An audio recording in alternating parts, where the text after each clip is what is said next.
Hello, and welcome to Blockchain Solidarity, the podcast where we ask what blockchain can do for us. What is blockchain? What is crypto? Could it rescue us from our current dystopia? Come with us as we explore the very real potential to enhance human freedom, and as we delve into the darker side, predicting the Bond-villain potential of this current bleeding edge. Join us, a group of friends, in a pub style, as we discuss the overlaps between this technology and politics, economics, the environment, culture, and sci-fi, to understand for ourselves the seemingly mysterious, futuristic world on our horizon. Okay, bang, bang. Welcome back to Blockchain Solidarity, everyone. This week we have our first interview, so that's pretty cool. And, you know, we couldn't have thought of anyone better. Really, we're about solidarity here on this pod, mostly about crypto. But if we can talk to someone who has real experience in the real world of the need for solidarity, the forces out there against us, who better to talk to than someone like Matt Luttrell, who's our guest today. He's chairman of the Kentucky branch of Amazon Labor Union. He's also, I'll let him introduce, I don't have to speak for him, I'll let him introduce himself in a second, but we're hoping to have a chat today about unions, organizing, solidarity between workers, and then also what's that like in the current world that we live in, and then how can blockchain technology, other efforts, this kind of thing, crypto, help with organizing, help the workers' movement, help unions, and how it's helped Matt, because he's been on a very personal story as well. So without further ado, Matt, welcome to the pod. Glad to have you here, buddy. How are you? I'm doing well today, man, and it's a pleasure to be here. Yeah, thanks for being here. Yeah. So yeah, we obviously, our audience crosses over the sort of skeptical about crypto to totally don't like crypto but left people to like people who are left and into crypto, and people who are into crypto but not necessarily left. So we have a broad audience here. So that's what we're hoping to get this out, clip it up, and just reach many different audiences and convince them of the need for organizing, convince them of the need for solidarity, and hopefully persuade them a little bit on what blockchain can do. So, yeah, why don't you introduce yourself for everyone listening? There will be some people in our audience who definitely know who you are, Matt, but yeah, maybe for those who don't, introduce yourself in whichever way you feel you want to. Yeah, hi, and my name is Matt Luttrell, and I grew up all over Kentucky, like just literally moving around everywhere with separated parents, and so I've seen everything in Kentucky. Really, I lived in the city for a while, but I also lived in different kinds of mobile home parks. I've lived in the hills, the hollers, very rural areas, and also inner city areas. I've had that experience, and I'm very connected to how Appalachian people are. We have a very unique sort of culture. It's not Southern, it's not Midwestern. It is Appalachian. It is the descendants of, the people who who originally had to fight the coal mines in their local government and even the National Guard for their rights. And Yeah, I went to somewhat decent schools at one time, bad schools at other times, and life has given me a lot of experiences. okay, that's fascinating, Matt. And would you say then your background naturally led you into the workers' movement, the union movement, or were you always into that, or what's your journey then from that sort of background that you just give us there into the workers' movement? No, really. My background's having like poor working class parents. It definitely contributed to seeing the world a certain way, but it didn't just like naturally lead me into the labor movement. Honestly, when I was a teenager, I started like learning what the hell politics was, and at that time, I was in high school and the Trump campaign was going on. So I honestly got caught up within that. Right. I got caught up even further than that. I became one of these right wing anarchist types, which is very fond of cryptocurrency. I was very, I was just about to say we have some people who listen to this podcast who I would, and they would probably define themselves as ANCAPs as well. But that's it's a nuanced debate as to how where they are as well. But well, we can get into that maybe a little bit later. But crypto does have a lot of those people. But yeah, so that's interesting. Okay, so you were in that field. You were in that. You would describe yourself as being that before. Okay. Sorry to interrupt. Go on ahead. It's interesting. and yeah. So really, the way I view being right wing, being an anarchist, anarchist comes from a place of distrust. You don't want to trust anybody with the reins of power. You want everything to be quite decentralized. And I still view my my vision of organizing society would be very decentralized, even under socialism, because we have some sort of power transition, but to even make the state irrelevant. And but right wing, that those values, they don't come from a place of empathy. They come from a place of um, dominance. You want your Okay. hegemony. You're describing there that sort of what you were before was like you had the distrust for the state, but you also on a decentralized way you'd want to be hegemonic over the community, I guess, or whatever that you orientated around, or where do you see the hegemony in a decentralized way coming in? Well, anarchists wanted to maintain the right wing anarchists sort of wanted to maintain traditional patriarchal and all of those sort of values. So even though you lose the state, Yeah. you basically prop up all of these companies with the status quo culturally.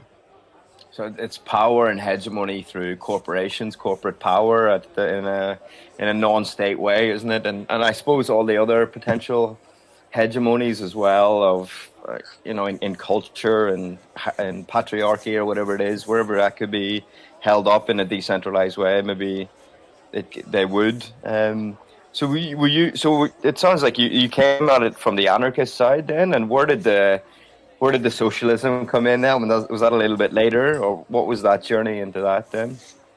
Like a year ago, I started becoming a socialist. Okay, I okay, that's interesting. Yes, I started getting into the left wing through my labor union organizing. and I wow, and there'll be so many people listening glad to hear that one line that union work will turn you to socialism. That's fantastic. Might just clip that moment for everyone. That's wonderful. That's so great to hear. Yeah. Yeah, and what that was that empathy resonating with my fellow workers and seeing them struggling and wanting it to get better, seeing the homeless people struggle. We have about 600,000 homeless people in the United States, but we have 16 million unoccupied homes. Charity is not going to fix them. Wow. I didn't And realize it was that. Okay. My God. yeah, I mean, and Wow. there's a lot of unreported homelessness too. So much unreported Yeah. abuse. We have all of these shootings that happen in the United States, not because people have guns, but because people are not given mental health care. Why? They can't fucking afford therapy. So they're not going to deal with Mm. their issues. They're going to repress them. They're going to become a right-wing asshole, and they're going to go and do what they've been doing. Because they've been manipulated into blaming minorities for all of their problems and marginalized groups for all of their problems. And so that's really like my question would be, Matt, to you, because you're in a interesting position that you've come from a certain everything you described, the background that you came from, the politics that you came from before you get into union work, and your politics now. So my question to you, it's just something I'm always fascinated with, is like you're interacting with workers who have different politics than you. You know, might not classify themselves as a socialist. Oh, How do you work with people? What would be your advice to other union organizers, all the rest of it, even just fellow comrades, people out there who are listening to how do you work with other workers who have different politics than you, and how do you reach them? well, because I come at this from a place of empathy, Mm-hmm. I see this as a class struggle. We are waging class warfare against the employer. Right. So we're not going to necessarily even need to agree on anything except for the fact that we are working class people and we deserve better. And Mm-hmm. we're going to work towards getting better. So what I like to do is, because I've been through the entire political spectrum myself, I know how people's brains work Right. on this information. So I'm going to make these people feel understood as I relate to them, and I'm going to build trust and, of course, rapport with them. So, unions, most of them still exist in a pretty a business union form. I came to unionism because I rejected bureaucratic labor unions, and I wanted to be a part of the industrial workers of the world. That really did expose me to empathy and the solutions beyond unionism. Unionism can be a stopgap if you let it, but if your union exists to fight the class war, then that's when you get somewhere. Like, these people almost got, they had Eugene Debs wanting to get elected at one time. They went up to FDR. All of these unionists, communists, everybody went to Franklin Delano Roosevelt and his administration, and they said, you know, if you guys, if you do not make a lot of concessions and provide for these people, you are going to lose everything. It is all going to be taken by the people. It's the pitchforks thing. If you don't change, like something worse is coming. That's how they say it, isn't it? You know, right? Yeah. Oh yeah. So, so is it when you have your conversations then in the break hall or whatever it is at work? Be it if you're trying to proact, I don't know, like how the conversations manifest. Just over a cup of coffee or however it is. Does it? Do you talk to? Do you convince people and persuade them of the benefits of worker organizing and joining the union, whatever it is? Do you bring in this language of class and what more the theory and all that? Does that resonate with people? Does it depend on the person, or what's your? Because it's super interesting for people listening. What is the? Because obviously you've been successful. How you do it? I don't push the narrative on anybody who doesn't have any sort of curiosity with that. Okay. I do talk in terms of the language that resonates with working class people, and that is the fact that they're much closer to being homeless at any given time than they Mm-hmm. are to ever becoming rich, to ever realizing that fantasy of the American dream.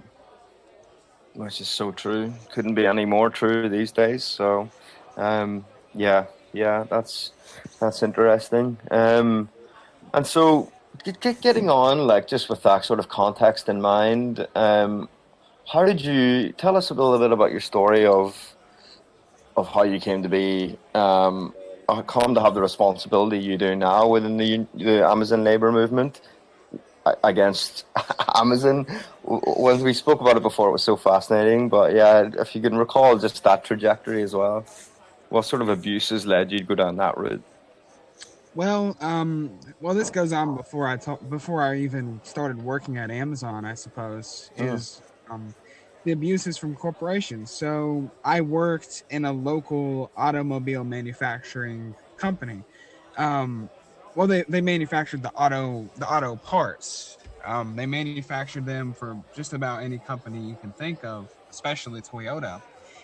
And when I worked in this factory, I was in the rubber plant where they make the rubber parts. And you know, it all went good for the first couple of years. And then the pandemic came about. So I realized that they didn't have any of my interest at heart when I got laid off from my job for a few months.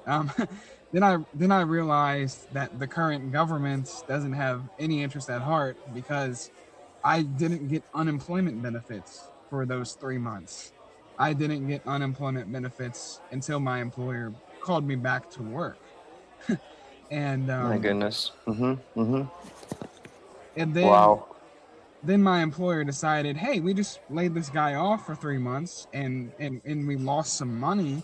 We got a big lawsuit that came up against us for price fixing. And then they decided, hey, we're gonna make these people work 12-hour shifts every day, and we're gonna do it until we finally make up for all of those losses. And 12-hour shifts? yeah, What? 12-hour Right. shifts, 6 days a What? week, and 8 hours on Sunday.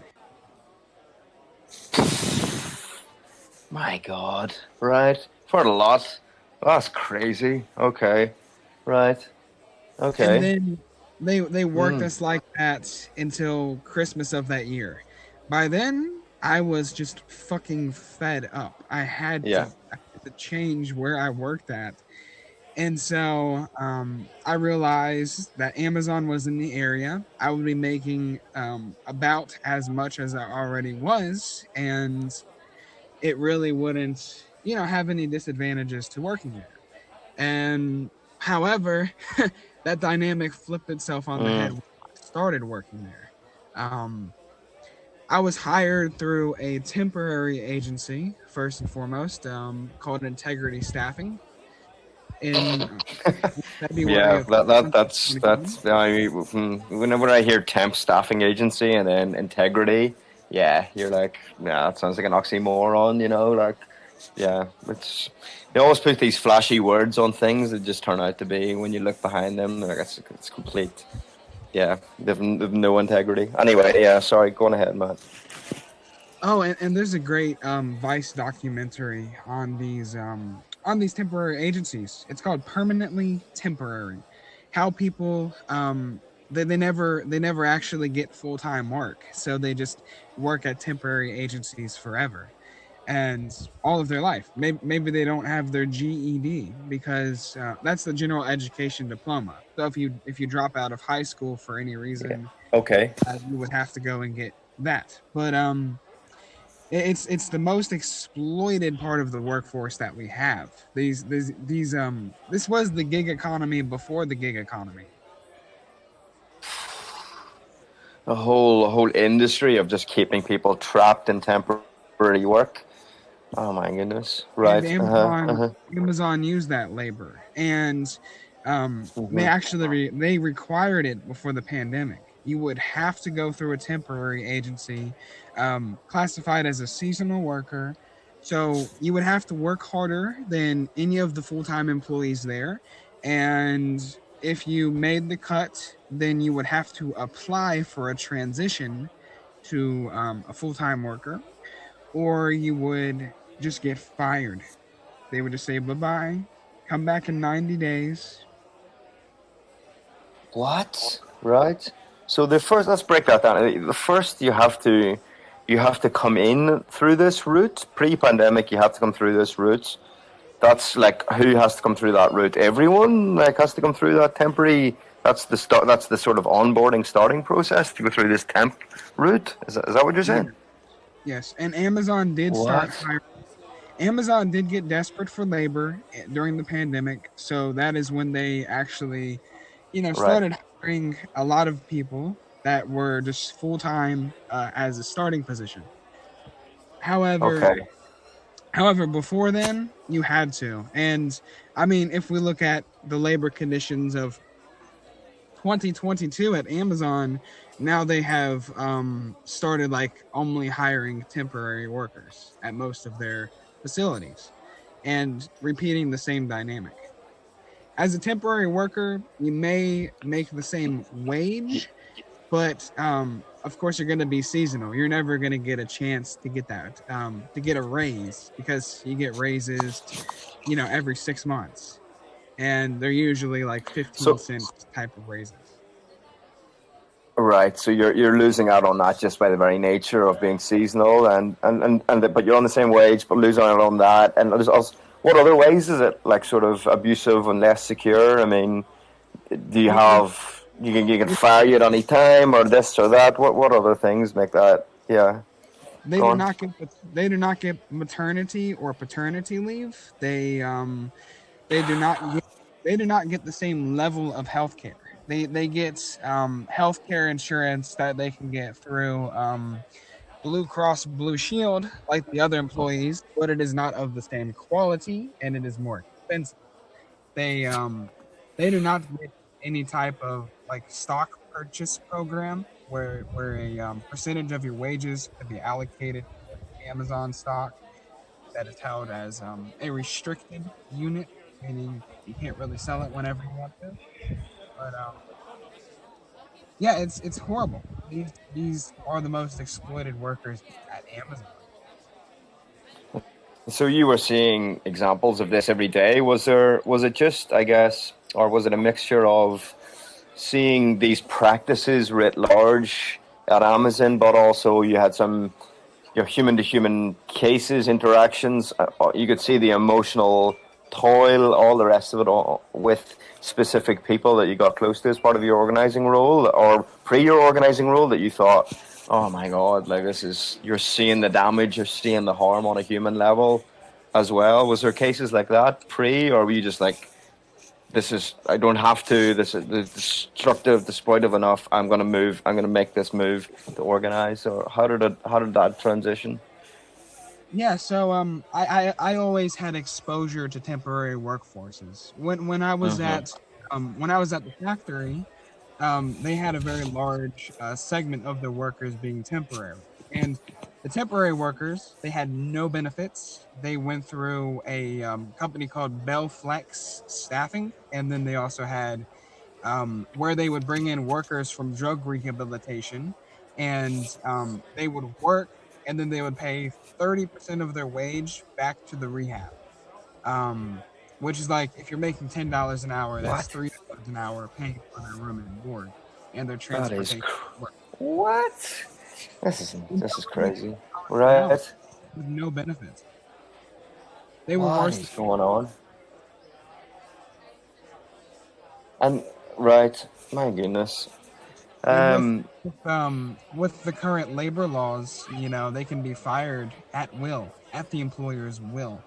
And in Kentucky, that comes with an exception for full-time employees. You have to be proven to like violated your terms and conditions of employment to be fired in the state of Kentucky, but that only applies to full-time employees. my God. So there's just creating a whole class of people here that just are third class citizens. It just seems so terrible. You can't even say second class. It's like, my God, they've created like a third or whatever layer of just right. That's crazy. And were you? And so this was a, when did you what was it when you were employed by Amazon then, or through this temp working for Amazon? Like, what was there things that happened to you personally, or to that that impacted you, or was it just seeing from other people the abuses that was going on at Amazon?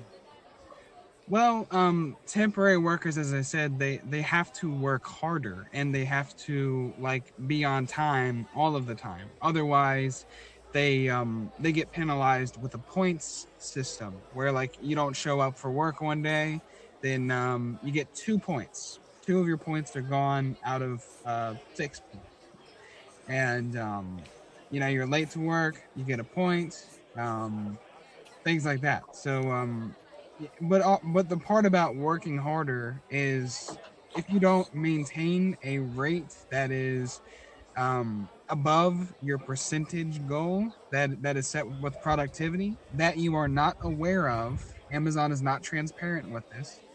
If you are not at your goal as a temporary worker, they will just pretty much automatically bring you in for a discipline.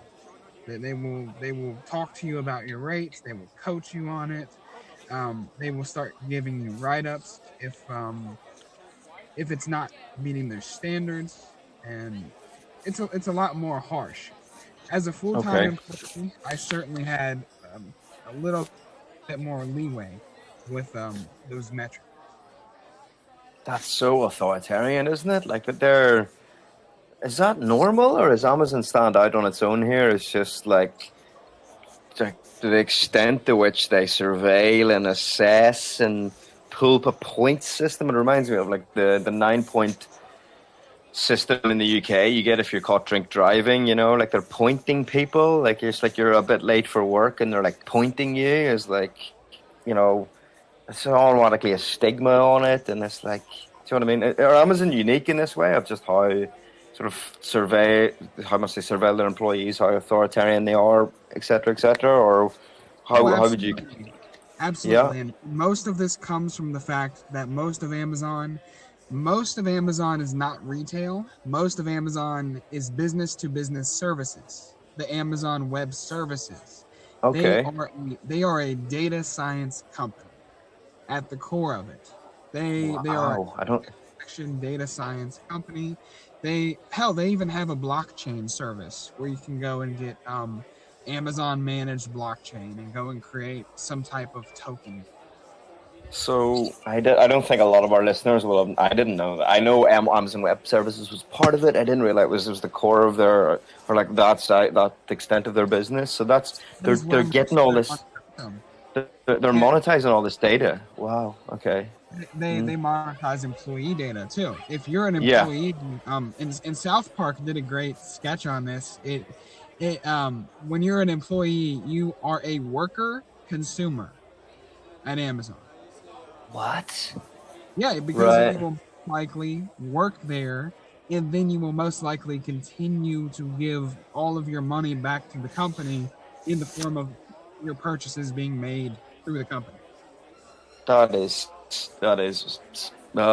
dystopian is the word that I'm thinking of in my head right now. It's just this: they've got you on the wheel of life, and everything that you do is your interaction with them, and they're sucking the blood out of you as you go around in the wheel. You know what I mean? That's what it seems like to me. Like just zhung, and you can't get off, and they've got you locked in. And oh my god, this company. So this company then is this corporation is off on its own with the amount of with what it's doing. I mean, you hear stories all the time. People listening will have hear stories that workers, they can't leave the toilet. They pee at their workstations into a bottle. I mean, I've heard some people have heard those kind of stories. But what you're describing now is you're giving people an insight into all this kind of stuff that's happening. What else have you heard that would sort of shock some of our listeners about this company?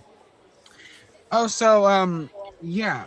And when you ask me if this is unique to Amazon, Yeah. Amazon really copied a roadmap from other companies. So Amazon came to the point where they could introduce hire to fire, which is a system of Yep. intentional turnover. And that's why Amazon's turnover is 150% across their network. That means Wow. workers will usually not even last a year at that company. Or in my experience, after a year, also because I was a union organizer, I started being targeted for termination. Because Targeted there. Yeah, that's right. because because they want to burn you out. They have this mentality. It's always day one at Amazon. So every day you have to come there, have flawless performance. You're expected to go above and beyond for nothing extra, no incentive, and Wow. hmm you're just expected to suck the boss's dick, quite frankly. You're expected to reach an unattainable perfect standard that, as you've just said, almost nobody, if anyone, can reach. But if 150% turnover, I mean, who is reaching that? So it is, and was one of the questions I was going to ask you to put this in a because there might be some people that listen and go, oh, the gig economy, at least it's given, you know, you know, people work and to dispel all those arguments, Matt, like that we on the left so often have to dispel. It's efficient for the company, it all trickles down. For those people that may or may not be listening, but which for arguments that we can dispel now, this isn't working. It's like deliberately turning people over. They've no interest in people getting better at their job, or I don't know, more productive or whatever. It sounds like they're just burning through people to have a reserve army of employees to always threaten current employees with, oh, you're not doing well, there'll be somebody else willing to take your job. All that nonsense. Help people, if you can, counter those arguments that some on the right have, and also place this in the sort of the theory of capitalism, isn't it really, that they fire people, burn them out, so they've always look over your shoulder, isn't it, to who else could take your job? Yeah, so to stop being right wing, you come from a place of actually experiencing the exploitation. It is so easy for you to be a right winger if you are a straight, white, middle class working man, and if you're afforded that comfort. However, if you go and experience the pain, the suffering, and the exploitation, that is when that starts to open your mind a little bit to your class interests. And Right. I came to the left from experience and from an organization who had notable figures that started it, like Mother Jones and Big Bill Haywood. Big Bill Haywood said, I never read Marx's Capital, but I have the marks of capital all over my body. Oh, wow. I've never heard that before, but that hits. Wow. My goodness. Good one. Wow. Put that in the show notes. Yeah. And as a right winger, you also have to realize in the United States, we have a right wing government. We always probably will have a right wing government if the establishment keeps going. Democrats, liberals, they're not even close to being on the left. And they always submit to fascism. Always. They always give it up. Look at the betrayal of the German Revolution. The Germans, they were revolting in 1917. In 1908, they were coming and having these sailor rebellions. They were spreading socialism all throughout the country. And most of the workers were not even educated on what socialism was, but they saw the structures, the decentralized nature of what Rosa Luxemburg believed in, and what these the Spartacus League believed in. But eventually, they were betrayed by the Social Democrats. This was you're heading off the war to fight for our capitalists versus somebody else's. Isn't this whole debate? Yeah, pretty much. Yeah. I mean, yeah. Social imperialism. Because it is a people-centric ideology, and when you get socialists to believe in electoral change, that is when it is most easily viable for corruption. Because if you look at, I've had experiences with the Democratic Socialists of America. That was one of the first socialist groups that I met people from. And, they do help unions. They help organize. But they also canvass for Democrats. They actively get Democrats elected, like Alexandria Ocasio-Cortez, Bernie Sanders. That's what they do. And these people get into office and they do nothing for the people, but they say all of the right language. They check all of the boxes in your liberal mind. Yeah. And that brings me back to the question that I was thinking there as well, as you were sort of walking us through, like where does the left go? What's the sort of means that it can get successful? We've talked a little bit earlier about how do you talk to someone in the workplace? What level do you reach them on? Two questions, I guess, just off what you said, Matt. And I think I know the answer to the first one, but I just want you to confirm. Are you saying that to convince someone of first sort of joining a union, joining the workers' movement, you kind of need to speak to them on their level, and if and in the workplace, but people who are outside the workplace who are skeptical of the union movement, skeptical of socialism, whatever it is, are you saying to them, don't bother opening theoretical textbooks? I'm not saying that's bad. Don't focus on it. Get out there and experience what. Talk to someone who's been exploited. Go and experience it somehow for yourself. Do you feel that that's maybe the best way for people who are skeptical of it or whatever, or who are just not convinced? Get out of the textbooks, get into real life, go and experience it, go and campaign, go on something real life. Would you say that's maybe a more effective way to build the union movement? Because it seems like too many people maybe are focused on the textbooks and not enough maybe out there organizing, or is it just a bit of both? What do you think?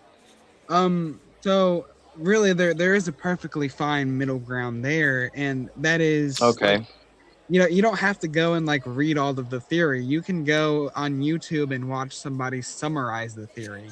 Right. You can go and listen to it in audiobook format. You can go and study all of this. It is, of course, the age of the internet, and video essayists are as common as grass. and Yes, that's true. and so these people, they do get hyper focused. People on the left, they get hyper focused on theory instead of action, and Right.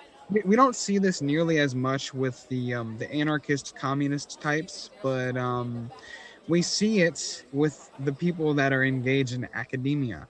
And so if you go and start studying all of these textbooks, and you start doing your communist book clubs, and then you start getting into debate, well, you become a debate bro. You become somebody who is interested in this movement for the same reason that they would have been interested in the right-wing movement. That is political domination and not people centrism, Right. not caring about people, and it shows. Redneck's Rising podcast, and the girl who does that, she didn't come to this conclusion by that either. She came to the conclusion the same way I did, as an exploited Appalachian worker.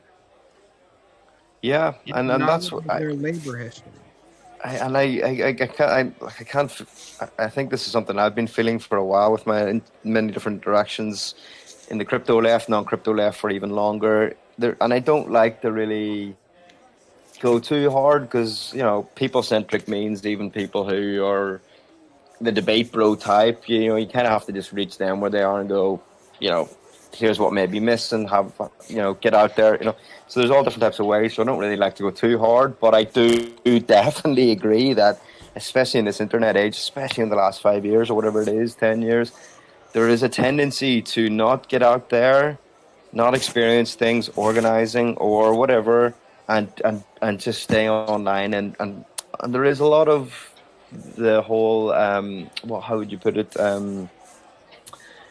virtue signaling, in the sense that I've read this and you haven't, so I'm better than you and all the rest of it. It's like, what, just fine, whatever, but maybe just get out there and talk to people and see what they're experiencing. And have you I don't know, maybe I'm ranting on here, but I definitely agree with you on that.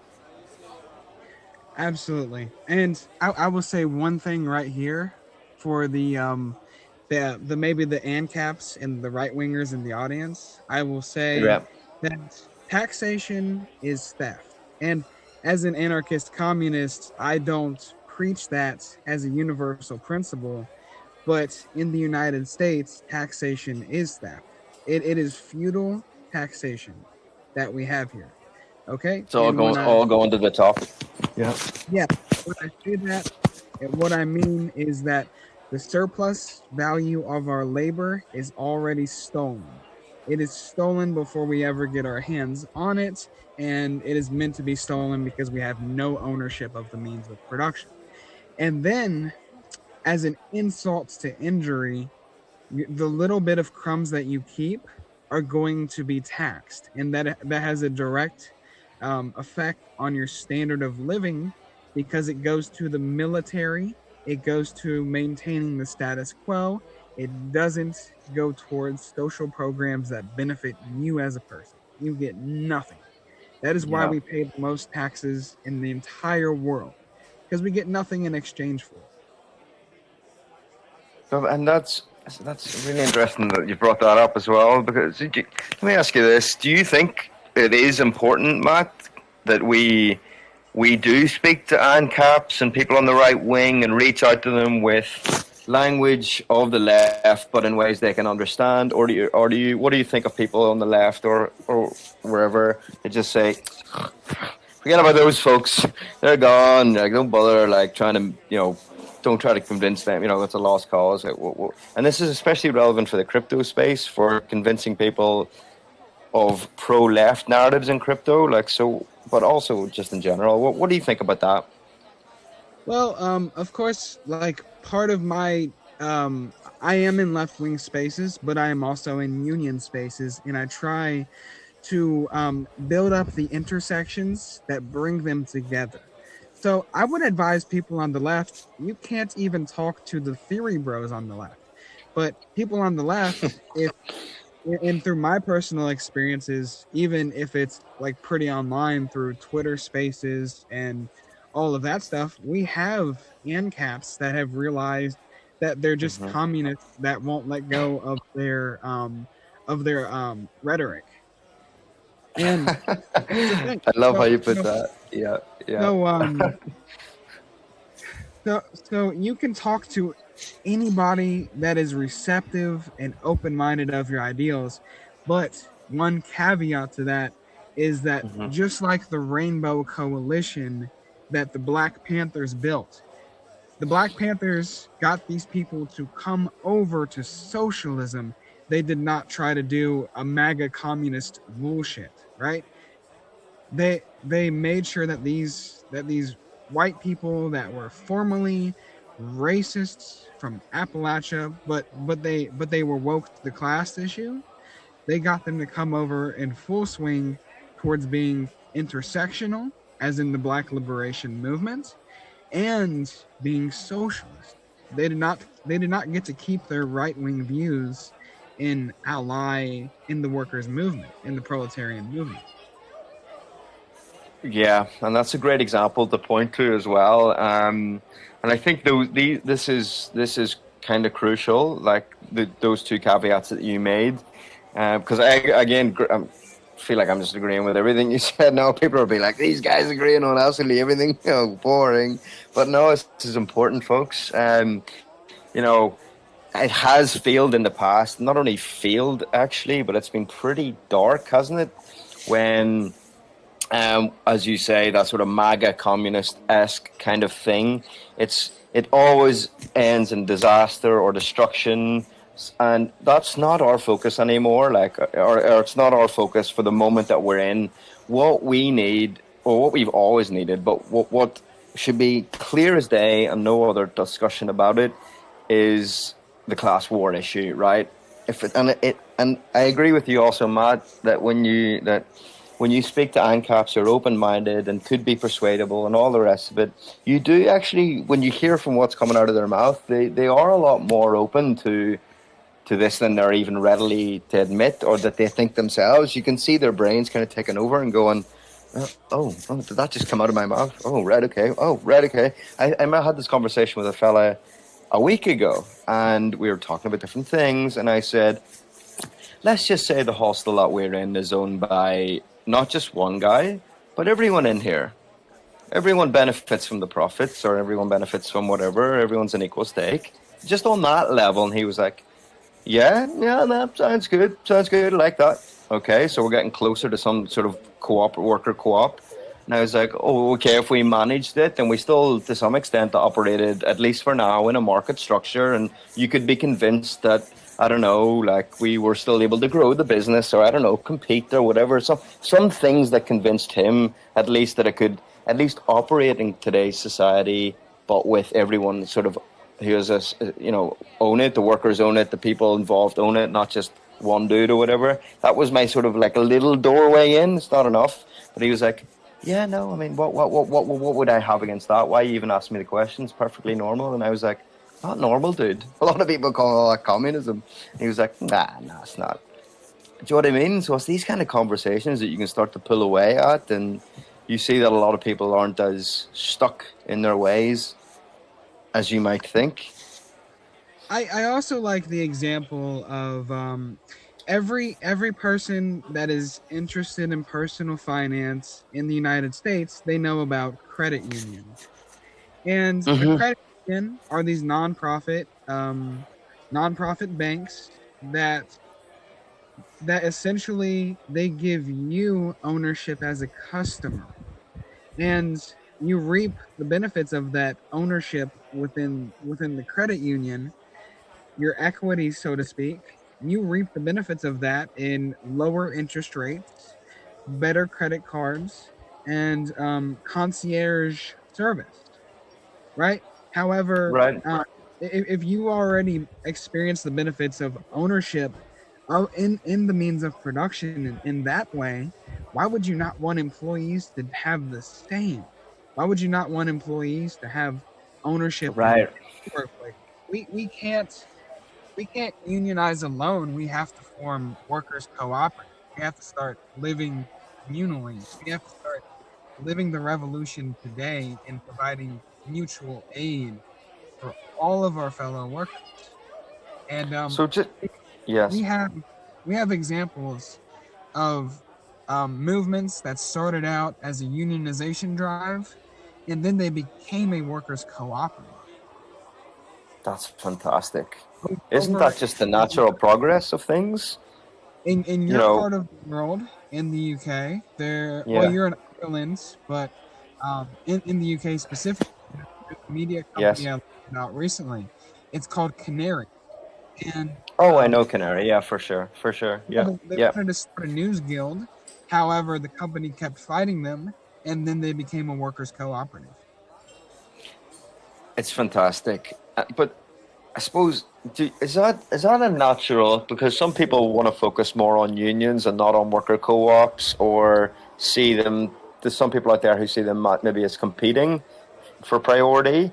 Where do you play? And I wanted to ask you this anyway. Where do you place the sort of in terms of the union movement, the sort of independent union movement versus the sort of more traditional union movement, and then how do you even compare the benefits that unions can bring versus the drive for worker co-ops? How does that all sit in your mind? So the labor movement of the past missed out on such a big opportunity because, even though you had the industrial workers of the world, and the government was always fighting against them because they knew they were the Reds. You knew the Reds and the unions were getting snuffed out at all times by the business interested bureaucrat.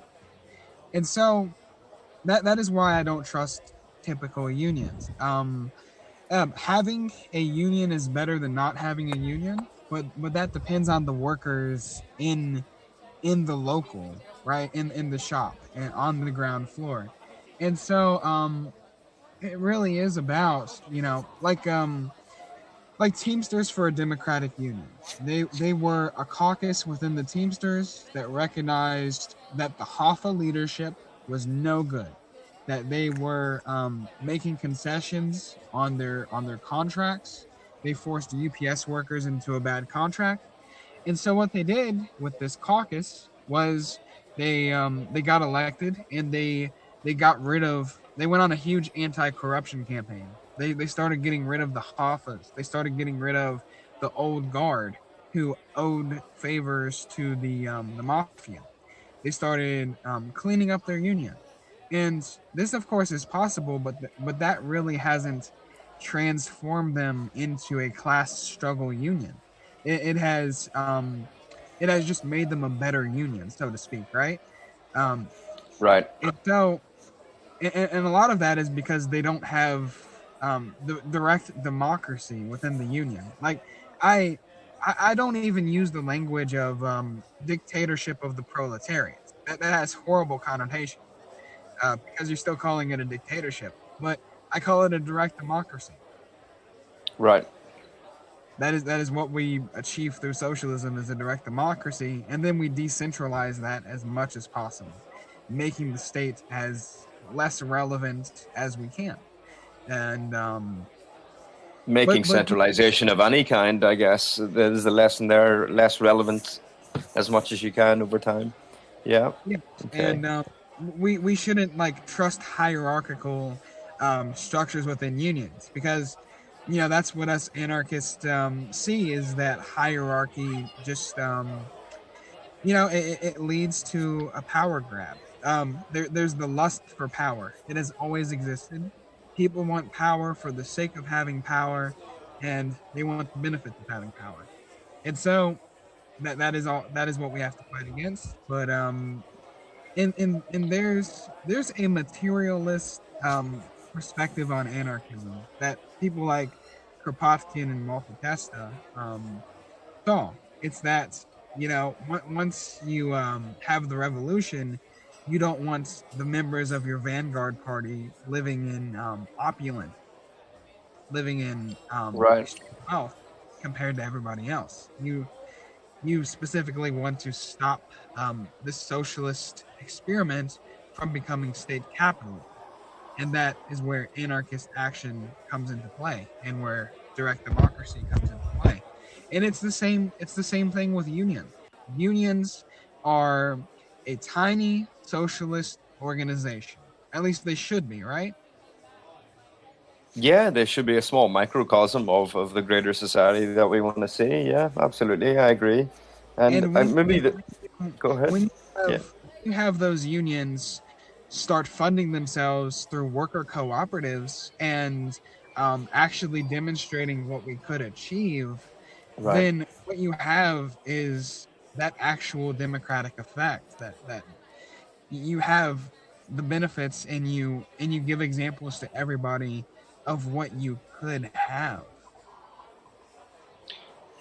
I completely agree. Completely agree.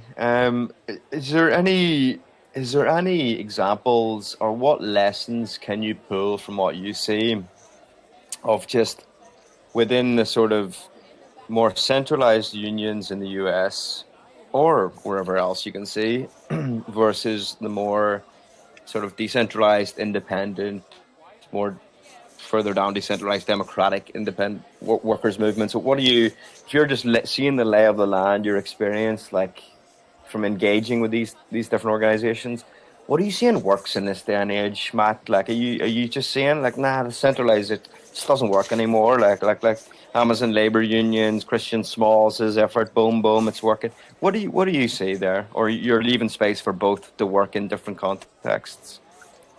It's interesting because when independent workers movements like the Starbucks workers started, they originated from a class struggle perspective, right?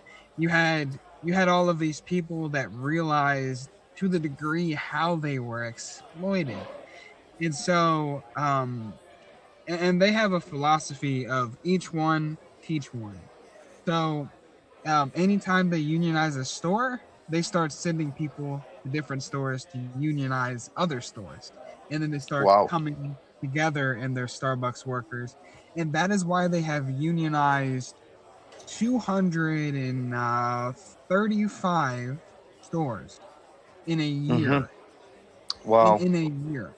And of course, there's a different Talk dynamic about there. solidarity. Love that. Love that. There's a Yeah, different fantastic. dynamic there, because everybody that works at Starbucks is pretty much poor. Not everybody that Mm-hmm. works at Amazon is exactly poor and struggling. Some people Mm-hmm. uh, live in relative comfort, um, you know, Right. and Right. and of course, Starbucks stores are a lot smaller, so the vote is more streamlined. It is faster and more unanimous. But this is why sort of the Amazon labor union hasn't until recently started seeing a big urge to expand, um, because like California in the Inland Empire, they had strikes this week. Well, I mean last week. They had we had strikes in Illinois last week. We had strikes in Georgia because it was Amazon opening up a second Prime Week, which of course means overtime for workers. They have to work overtime, and they have to be held to a higher. They have to be held to a higher expectation of productivity, so that they can get these customer orders out. So So what it's is it's it? a Second Prime Week? Is that what you said? Second what? yeah. So Prime Week is a week of Uh-huh. Prime well, customers know it as Prime Day. So on Prime Day, Amazon opens up a ton of discounts for members of their Prime subscription. Okay. However, the workers, we have Prime Week because we bust our asses all week to get those packages out. Okay. Yeah. Yeah. And for that week, Amazon, from what we talked about earlier, ramp up the expectations of workers even more for that week. I mean, what the hell are they expecting that week? We've already talked about what they expect normally. My God. And when you have a lot of these situations culminating, like fucking fires in the warehouses. Fires in the warehouse. Yeah, there's been fires in How did, Illinois. There has been fires. There was a fire at JFK8. That is the fulfillment center in Staten Island that had the successful union election. They had a fire, and then that culminated, of course, in a reaction from the union. The union decided to, of course, get confrontational with management, and they held a strike. 600 people did not return back to work that night. They just said, "Fuck it. fantastic. You want us to go in there and work around all of these burnt chemicals Yeah. and shit? We're not gonna do it. Fuck that." And the And company was expecting them to. What? yes, Right? My and then goodness. a couple days after that fire, what we had was the Albany Fulfillment Center, the one that is currently engaged in a union campaign. They have been since June, but the Albany Fulfillment Center also had a fire in the same How week, just a couple days later. how is this happening? Like, what do you put this down to? How are fires happening in warehouses, Amazon warehouses these days? I mean, how is this? Like, is it going to neglect or what? What's going on here? Like, what? That's crazy. Call me a conspiracy theorist, but when you have fires breaking out at only fulfillment centers that have a union presence, Okay. that seems like they're literally trying to smoke us out. Or maybe they're even trying to burn their own fulfillment center down so that they can, not unionize. That does seem ridiculously coincidental. What the Think about heck? it. They can get their insurance money, right? And this is a psychotic company, and we haven't even mentioned the fella's name yet. Are we allowed to say it, or do we just say he who should not be named? Maybe old Bezos. I mean, what is your, just back onto this cretinous company for a second and then divert away from our discussions about the labor movement more generally, but what's your inside track on the state of his brain and how psychotic is he and like how much impact from a top down he has? I mean, he's not even the CEO anymore, is he? Or he plays some role? Can you talk a little He bit is about the that? Because I'm largest sure our shareholder. listeners are like, sure our listeners don't like Bezos, but are like, ooh, guy that has been working in Amazon or campaigning in Amazon. Tell us some what you think. So yeah. Fee, fi, fo, fum. Bezos is a fucking bum. Um, Oh man, my favorite. That reminds me of something else. A friend of mine, a fellow commie, he was like, every time we talk to each other, catch up in person, not in person, the first thing we say to each other is barbecue Bezos. It's like just a little funny thing between us, solidarity and all that. So yeah, fee fi fo fum. What was it? Say the rest of it again. What was it? Bezos is a fucking bum. But okay, We and that's we should do even more of these. Yeah, we should do more. He might not have the ceremonial title of being Amazon's CEO anymore. He gave that to Andy Jassy. He gave that to the Right. person that built up their cloud computing network, right? That's what Andy Jassy's contribution to that company was. Right. And Okay. Shows now how they important have that is. now they have like a person that knows how to exploit people much better than Bezos does, I suppose. Right. Now they Right. have somebody that knows how to continue to treat their employees like robots, if not intentionally turning their employees into robots. Um, but Bezos having the majority stake in Amazon means that he has all of the power. I mean, that is a fucking dictatorship. Recently, the Amazon union affiliate union affiliates, they tried to bring up shareholder resolutions at shareholder votes, and they were pro worker resolutions. They would have benefited the workers. However, it all got shut down because of Bezos and the institutional shareholders. My goodness. Right. So is he's not in position, but he's still in power? Is that how Absolutely. you would describe it? Yeah. If and I understand this because I used to have investments. I used to be big into the stock market, huge into cryptocurrency and all that good stuff. And what I Right. realized that I am a fucking asshole for doing this because now I have more say in this company than the actual people that work in the company. What was Bezos's like, and the institutional investors like? What was their public, even just I mean, the public rationales and nonsense anyway. But what were they saying? Like, they have to come out with some response that doesn't just seem blatant on its face, or maybe they don't even. Like, what was their argument or rationale against this? What were they saying? So the public, most of the public, they might have this ideal that, hey, we want workers to feel, we want workers to be Yeah, well off, but I yeah, still want my 2 day shipping. I still want my 2 day shipping. I still want my Amazon credit card. I still want my subscribe and save. I still want all these benefits. And so if that means we have to sacrifice workers, we'll fucking do it. We're not gonna boycott Amazon. We're not gonna do much. And that is the idealism of the comfortable yeah. American. It's the sort of upper middle class liberalism, isn't it? It's sort of like, oh yeah, we want to help workers to be better, and then they're nothing done about it. I mean, in fact, it's almost the entire opposite of what they do has the opposite impact. That's what I mean. Like, and how do you get out of that? Do you know what I mean? Like, that just pervades our culture and our politics right now, doesn't it? The sort of priorities of the comfortable class. And what do you think then, Matt, then off the back of that, then what do you think when people describe Amazon or, yeah, let's just stick with Amazon, brother, or other corporations? Oh, they're progressive. Well, what do you think that means? Like, well, they're progressive, support them. Progressive in what sense? Progressive is a buzzword that doesn't mean a damn thing. Right, Progressive means that that we want some neoliberal concessions.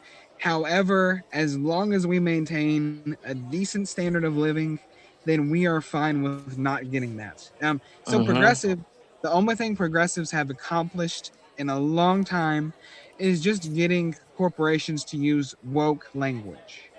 Right, And I use woke as a word as just a descriptor, but woke originates in the Black community and their liberation right, struggle, where you right, are awakened to the fact that you are a marginalized person, that you are discriminated against at every turn, and that there is a white supremacist government in power.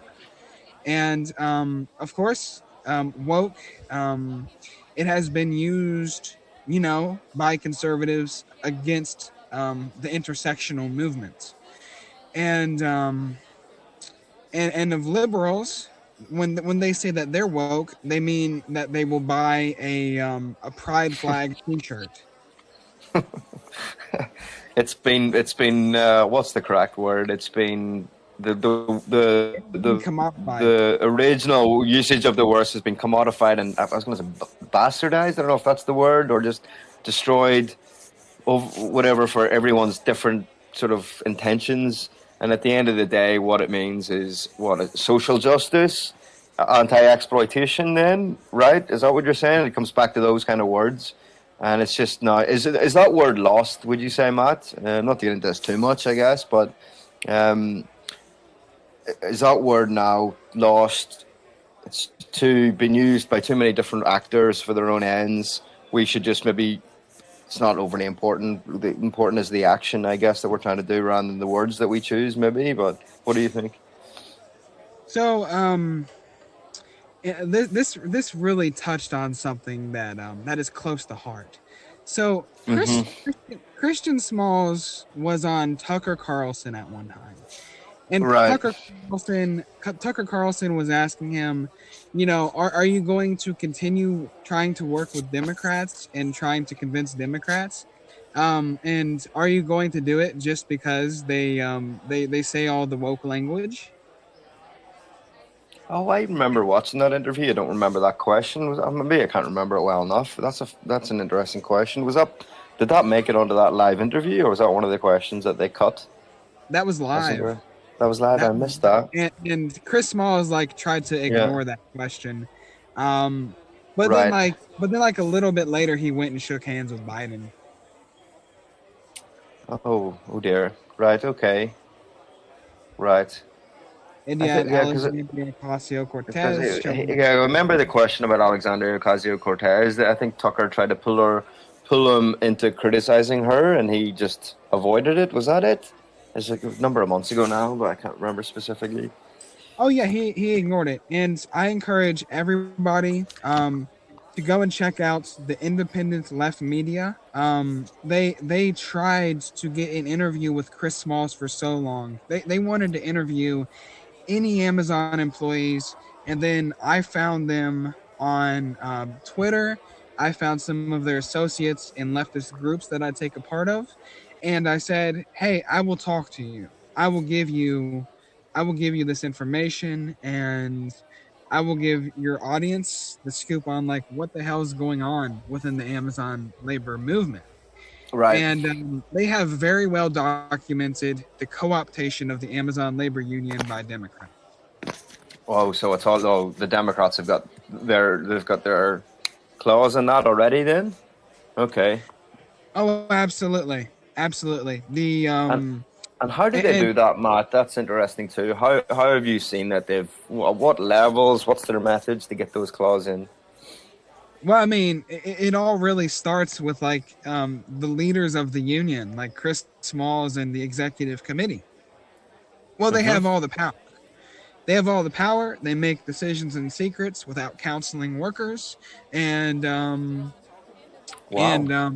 and they were never really socialists in the first place. I am a part of a socialist group, Socialist Alternative, and the reason I got into Socialist Alternative is because I saw that they have a focus on organizing and helping the proletarian that every leftist group claims to love and support unconditionally.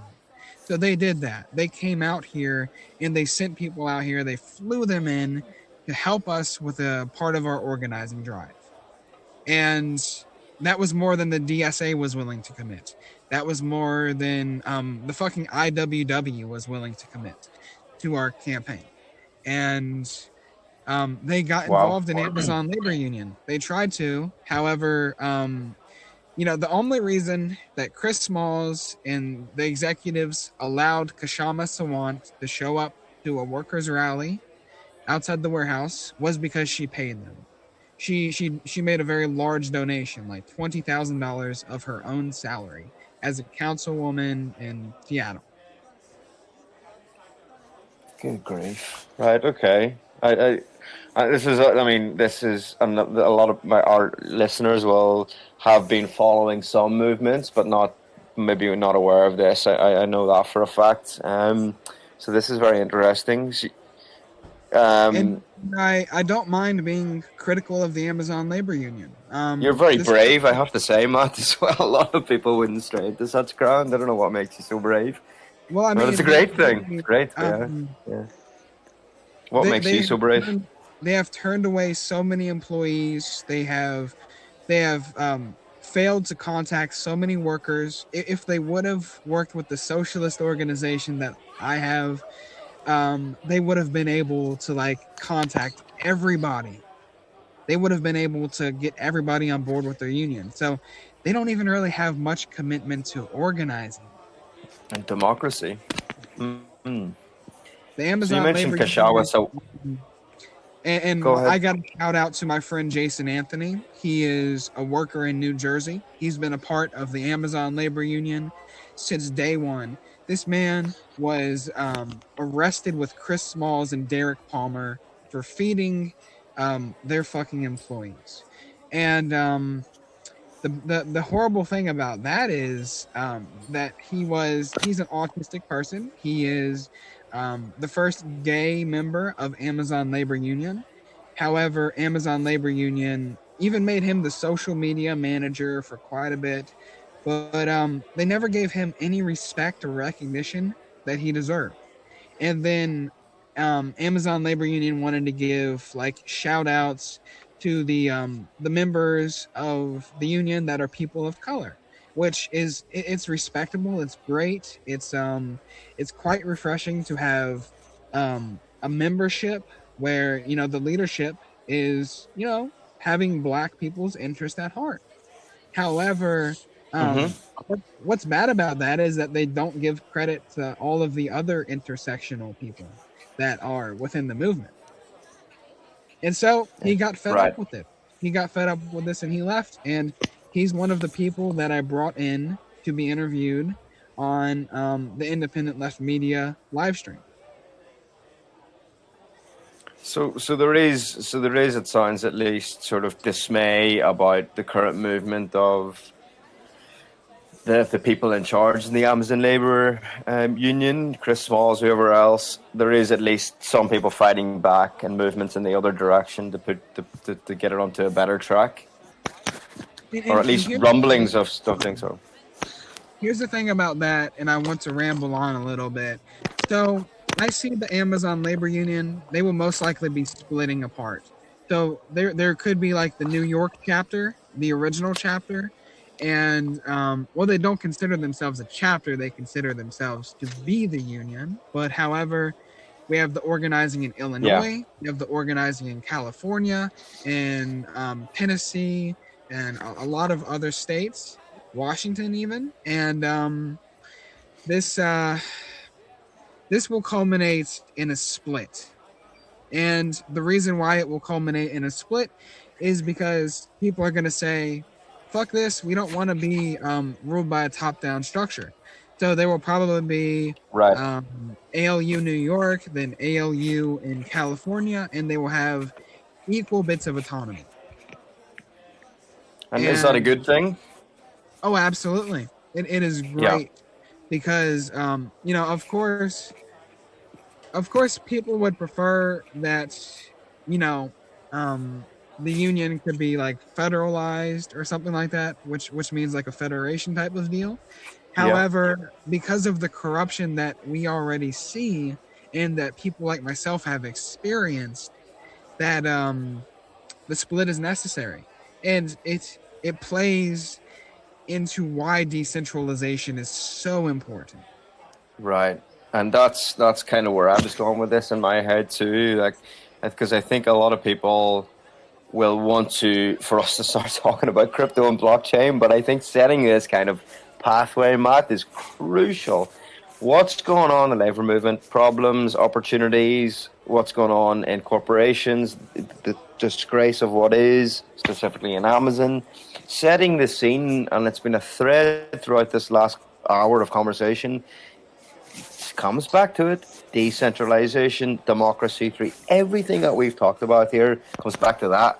So let's get on to it then. Let's get on to crypto and then thread this decentralization thing back into LaborDAO, decentralization and blockchain, what that world is all about and what we think could come from it. Hey everyone, it's Alex. Just taking a second away from the chat to say thank you again for joining us on this journey. If you like what we're doing, please consider supporting us on our Patreon. We've put the link in the description. Times are very tough out there, so you can also help us in other ways, such as sharing or liking our content on social media, rating our podcast on iTunes, or just spreading the word about our project to your friends and networks. We've put all of these links in the description. Help us build the people system with blockchain. Now, let's get back to the chat. But let's start off with this. When did you get started in crypto? What's been your interactions? Are you a newcomer to that? Oldie? What's your worries around it? I was always fascinated by crypto. Okay. I started to learn what crypto was whenever I was 14 years old, and I heavily studied it. I studied it. I listened to the people that were, making big coverage of it from the libertarians, the anarchists, capitalist people, because I was exposed to that ideology at such a young age. And so, Mark, just for the listeners, then you mentioned you were 14. What year was that then when you were diving into all this stuff? Pre-financial crisis or around that time? No, like 2014. Oh, a little bit. Okay, still very early. Yeah. I was born in 1999. Got it. Right. Okay. Yeah, I'm 88. A little bit older. At the time, the Trump campaign was making headlines, and okay, right. And so politics was everywhere. Right. And so you were diving into it with your ideology at the time, libertarian right and cap, whatever you want to say. So, did you understand it? Were you in it? Did you buy a little bit of Bitcoin, or what was your touch points, or just standing back going, it's interesting? I never bought crypto.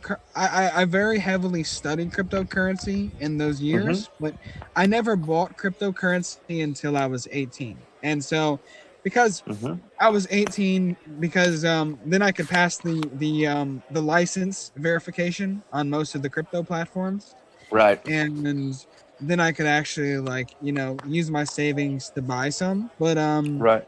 But I hardly bought any Bitcoin. I think I had some Bitcoin Cash.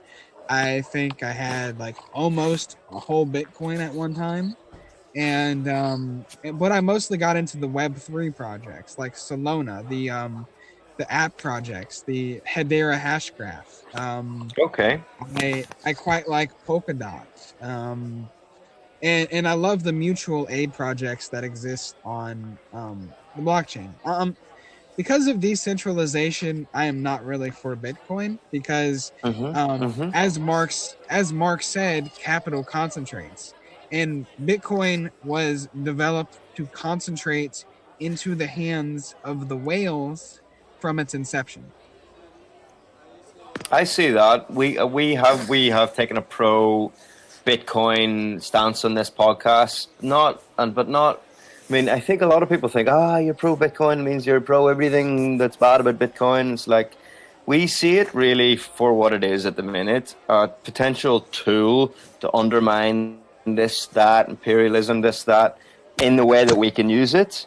But also, we're open-minded to the fact that if Bitcoin does somehow become decentralized in its ownership, mining, whatever else, we're not saying it could be, who knows, or will be, sorry, but we kind of take that angle, right? If it's a tool to be used right now for uses that we can use it for, good.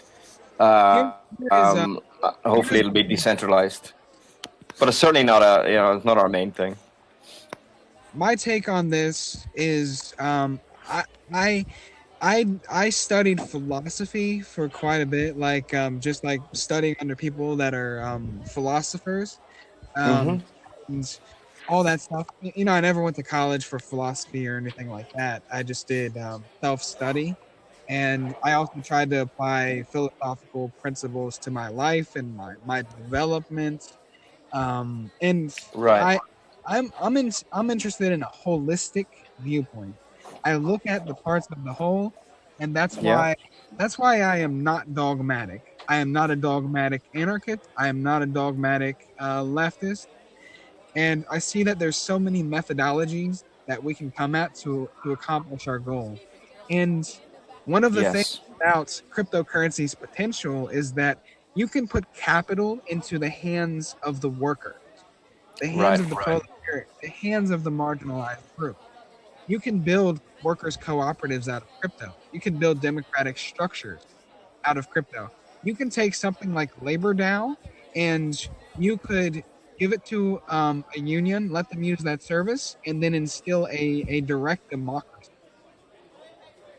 Well, yeah, and you can do this and we're getting into LaborDAO. I'd love to hear your story about how you got to LaborDAO, but let's just touch on that for the moment. What you just said, you can do it. There's a lot of people, and we have newbies, non-newbies to crypto, whatever, listening to this, and a lot of people just think blockchain is crypto, and crypto is Bitcoin, and crypto, and that's it. You know what I mean? But so what you just said there, I want to pull that thread a little bit. You can put capital in the hands of workers, or they exploit it in many different areas of life, and they can use it for their ends. That's crypto. Give them a whole pile of Bitcoin, or I don't know, whatever. They can do a lot with it. But also, as you said there, Matt, the blockchain technology itself, the non-financial uses of the blockchain can go a long way to creating worker co-ops, DAOs that are worker co-op using DAOs, whatever it is, the decentralized power. And that's not, and you don't even have to touch Bitcoin for that. Do you know what I mean? So just to break that down a little bit for folks, what Matt was saying there, both can be useful, right? To people, and just, yeah. And the most useful thing about this is when you look at the power dynamics of the status quo, you have to look at the money, and you have to look at who controls the money, right? Agreed. We have the Federal Reserve, global reserve currency, and what that does is it perpetuates wars. It perpetuates consumer capitalism. It perpetuates the destruction of our Earth and our species. And Follow the money, isn't that what they say? Yeah. People will argue that Bitcoin is not good for the environment, and they will do it while they are using the internet. the internet Right. is bad for the environment because you have all of these fucking server farms that are using up all of the electricity that is coming from unclean sources, and then you have all of the water that they're using. They're consuming water at such a fast pace that Colorado and California and places like this are drying up. They're exasperating climate change through that. So Bitcoin has not even that much of an effect on the environment, but neither does any other cryptocurrency. And it also has less of an effect because cryptocurrency is an investment. Bitcoin is an investment. And what that means is that you don't have the consumerism. You want to hold on to your Bitcoin and watch it appreciate in value. So you're not doing what you do with dollars. With dollars, because inflation is such That's an interesting way of looking at it. Yeah. Because you don't get any kind of savings incentive from fiat currency. What you do is you spend it. You can spend it on shit. Yeah, spend it on tat and crap. Yeah, it props up the whole consumerist system. Yeah, that's a good point. Spend it on items. You spend that fiat currency on items that are awful. You have planned obsolescence in capitalism, where everything you buy has a shelf life and it will break. You didn't have that under socialism. Like if you would have like a fucking a Soviet-made piece of military equipment or something like that, it would never break on you. If you would have a Soviet waffle iron, like you'd have a lifetime waffle iron. If you had many of these consumer goods, which of course, it wasn't a consumer-oriented society. However, because of the factors at play, of course, but you had a society where you weren't constantly building up your reserve of landfills and ocean pollution and oh god, it just goes on and on. Yeah, because there's different forms of capitalism, right? Yeah, and different destructions from it and from the different ends of it. What would you say? What would you say about the folks then, just off what you said, who say, blockchain is just about the financialization of every single part of our lives? What do you say about that? Well, I mean, blockchain is not commodifying anything more than it is already commodified.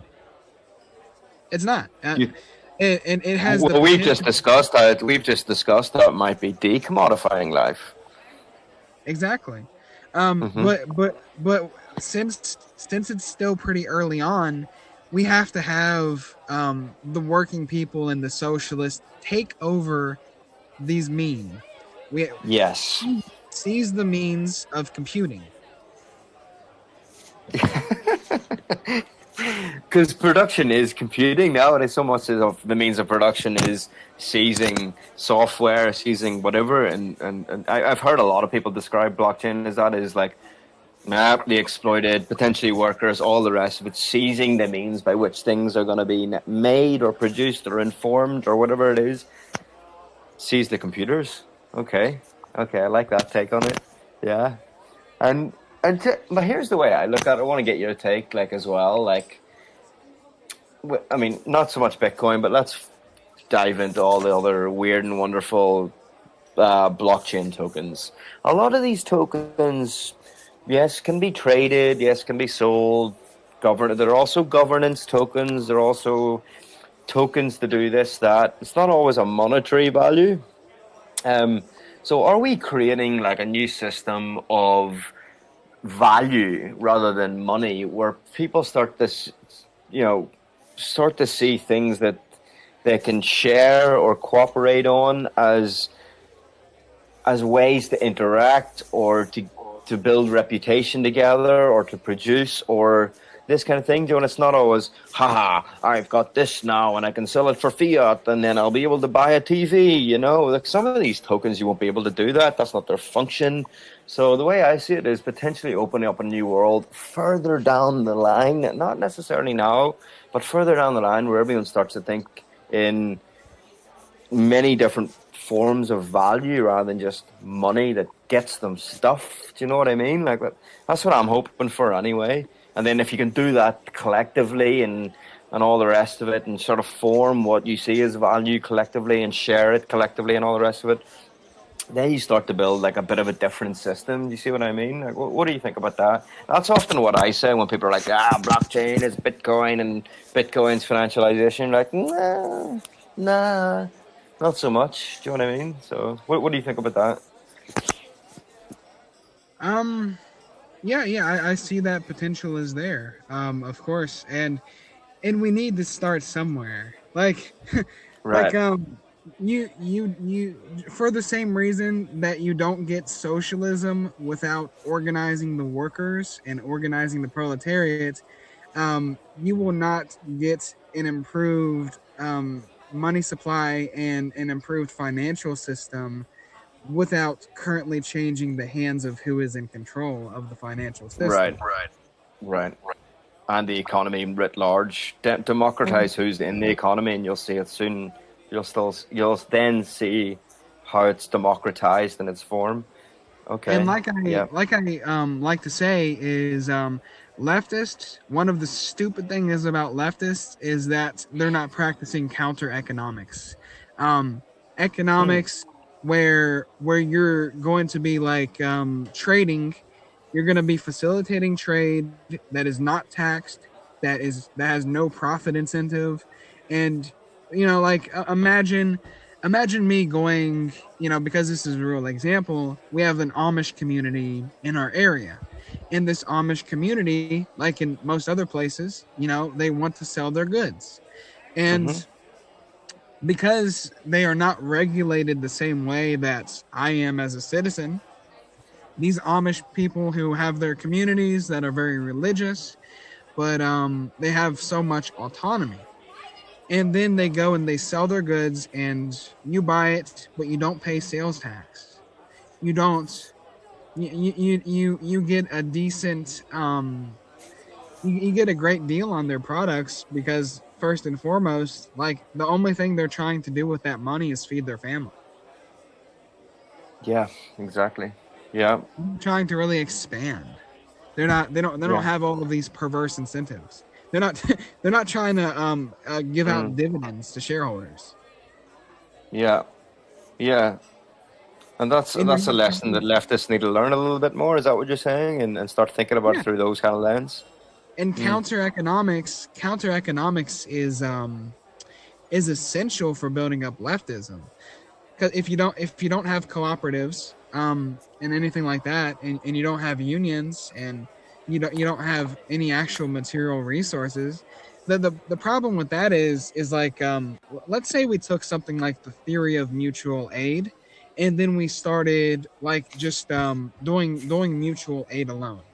What we're going to end up with is everybody who is facilitating mutual aid, well, that is coming from one member of the proletarian class to another, and all of you are pretty much poor. So you have poor people doing things for each other and giving people money and all that stuff.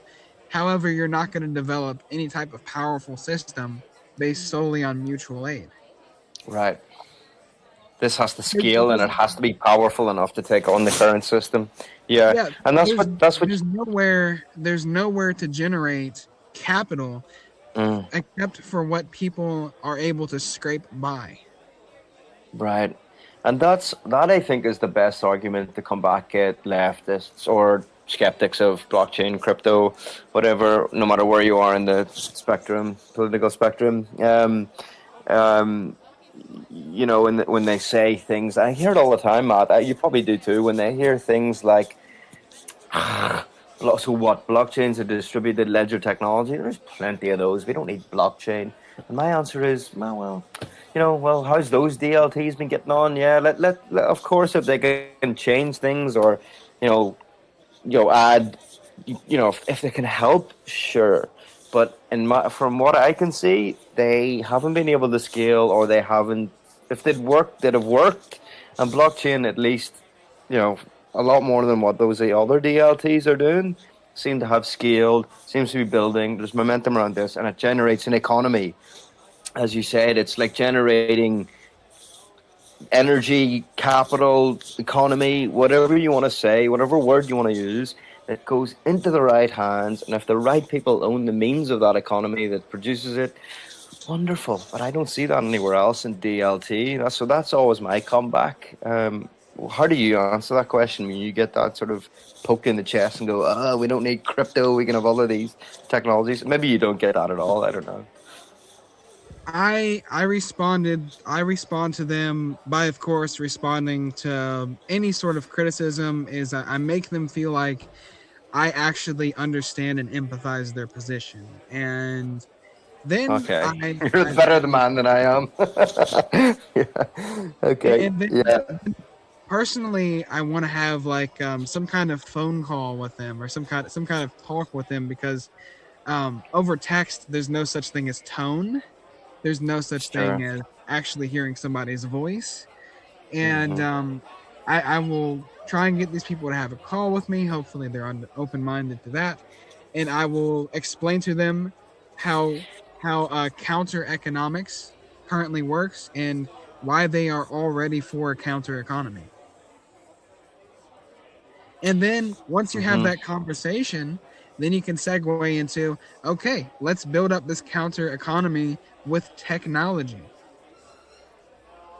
And Hmm. let's strangle the state. Strangle the state, strangle the bourgeoisie. As of course, as Marxists, and we look at things through a materialist viewpoint, what we see is that we see the politicians, the police, all that stuff as one class. All the rich Yeah. people, they're one class. Hmm. And so leftism actually can be such a great lens to get people to be into cryptocurrency in the first place.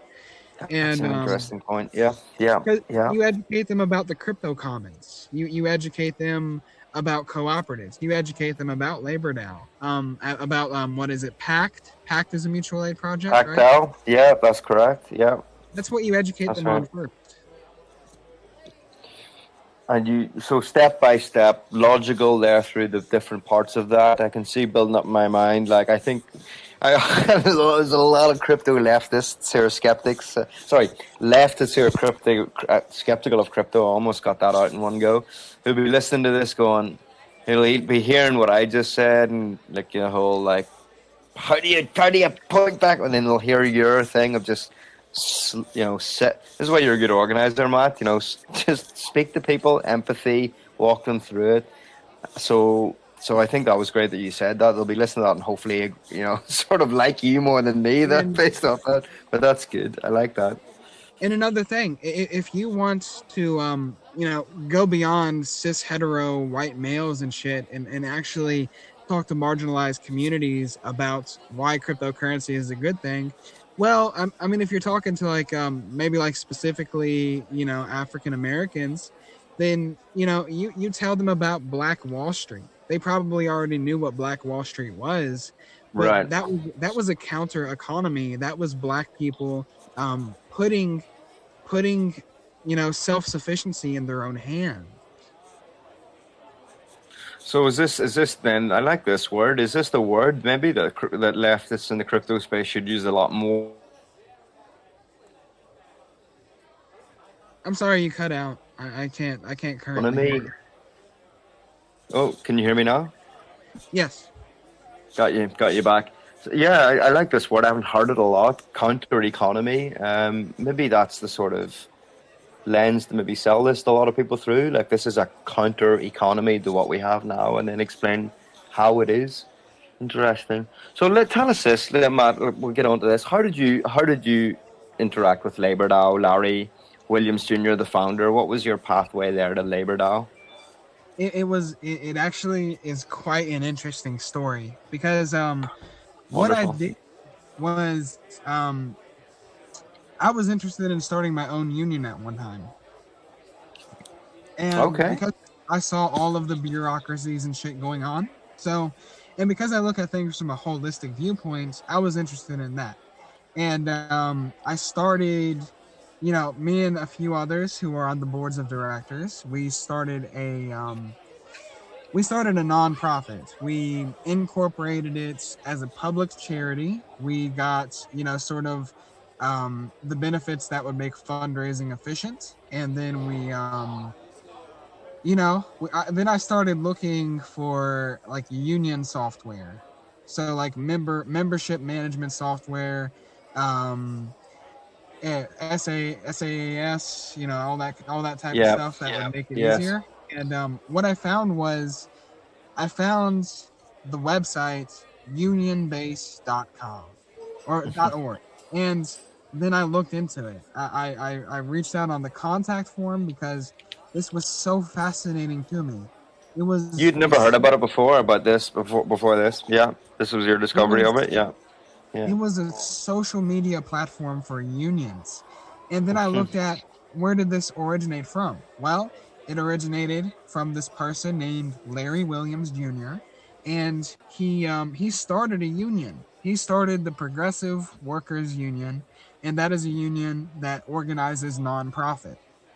And then I was so fascinated by that, 20,000 people using this platform, a bunch of different union locals using this platform, and streamlining the interactions. Like, everybody hates going on and using contact form because a contact form usually, it takes forever to respond to it, and people might not even know where to find the union's website and where to find those resources. So when I started looking at this, I was like, I'm going to reach out to these people. And then Larry Williams Jr. contacted me, and we started touching base, hitting it off very well, vibing very well. We had a lot of stuff in common. And then he told me about LaborDAO and the project that they have. And he asked me about my needs as an organizer. He asked me about the needs of the people that trust me to represent them and trust me to advocate on their behalf. And when we started this discussion, that's where like I connected counter economics and direct democracy to this project, and the fact that, you know, it can be a great tool for fundraising. That we need Strike Fund, that we need um, that we need to learn from the lessons that are currently going on. Like one of the reasons why strikes haven't lasted so long, sometimes they have to end them early and just give into concessions and a contract that isn't good, is because, you know, they don't have funding. They run out of donations. They run out of dues money to collect. If you are not generating wages, you are not paying dues, and that funding is drying up. And if you had something like somebody donates a whole Ethereum to your project, to your strike, that's like $6,000 right there. Yeah. Well, like $3,000 right now, right? And That's just on that, Bitcoin was $69,000 at one stage. You know, if you had someone out there who was pissed off at the system and wanted to give the LaborDAO, it's a lot of potential. There's a lot of money, and you know, some crypto folks have a lot of money, you know, like because they've made it so big. And these are people who got into it ages ago, have hit it big, and they do have the impetus. These were anarchists, maybe, or ANCAPs, hate the system, want to burn it down. They'd be willing to give to something like LaborDAO or a similar kind of project, you know. So yeah, just on that point alone, I think people need to realize the potential there. You know. Sorry to interrupt you, Matt. Go ahead. Oh, absolutely. And I gotta say, like, I'm typically a pretty introverted person, but I consider myself to be kind of like a biohacker, and so I Okay. get along with so many people. Well, before this podcast, yeah, I woke up a little bit late. We had to start doing this a little bit late, but I took coffee and then I put kratom in it, and then it's like, hey, now I am like so energetic to where I can have this conversation, and then I can actually explain and remember everything and articulate it well. But I wouldn't be able to do it without something to help me. I wouldn't be nearly as, you know, nearly as productive in this conversation. Well, you're doing a super job, and I just want you to repeat what you had with your coffee there, because whatever it's doing, I haven't heard of that thing, and I want it. So, what was it again? I'm taking my Apple Notes out there to write it down. What was it? It is called kratom. Kratom. Kratom. What's It is a that? plant. It is a plant that is related to the coffee family. However, it's like a pseudo opiate. So what it does is Mm. it isn't an actual opiate, but it activates your opioid receptors, which is good for pain relief. It's good as like a stimulant. It's good as something to open you up socially.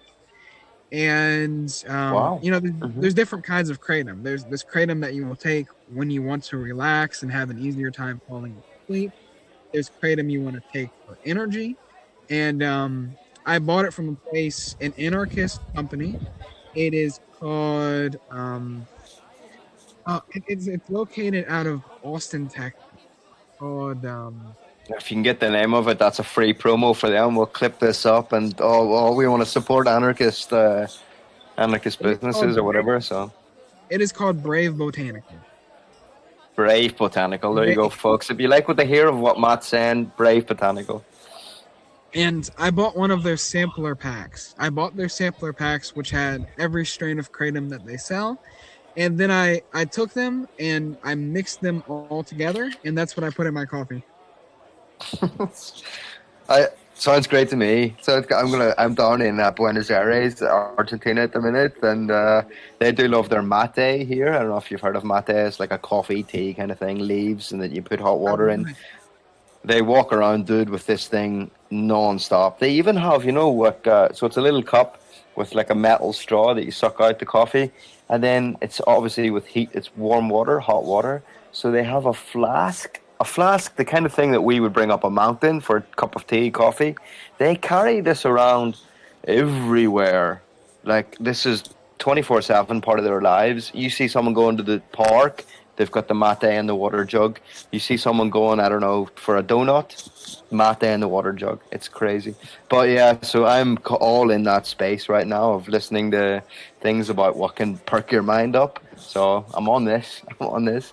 Thanks for the recommendation. But anyway, yeah, get back to LaborDAO. We got off on about 1,000 tangents there, and we could easily continue. I love those sort of tangents. So did when you talked to Larry, then was he able to like articulate what the vision for LaborDAO was, what was currently happening, and how it could help you, or was it more of a sort of personal call? Here's what this project is, in a limited sense, and then you went off and did your own work, and you were like, oh wow, okay, yeah, wow, this is really interesting. How did that process? So, a lot of this has manifested in, they're still in the crowdfunding stage of this project, of course. Right. And so Larry was so excited when he stumbled onto a worker that doesn't think that crypto is just magic internet money. And yeah. And he came over here and he said, I started a union, and then I used to be a Teamsters organizer, and he recognized the bureaucracy within unions and the need to change it. He recognized all of what needs to change, and all of what we can do as workers to sustain ourselves and to not only survive but actually thrive. And Right. of course, he articulated that, and then of course touched me on a personal basis, where it's like, we were able to relate so much. And I mean, you have similar kind of backgrounds. Yeah. The first culmination of LaborDAO is that they started fundraising on my behalf through like Mirror XYZ, and they set up a fundraiser for me whenever I got fired. So because, I knew I would have difficulty getting unemployment benefits, because in the United States, employers are allowed to protest your unemployment claim. They are allowed to literally starve you to death after you're fired. That's incredible. Right. And what was the process then of LaborDAO helping you? Like, how did that actually look on the ground?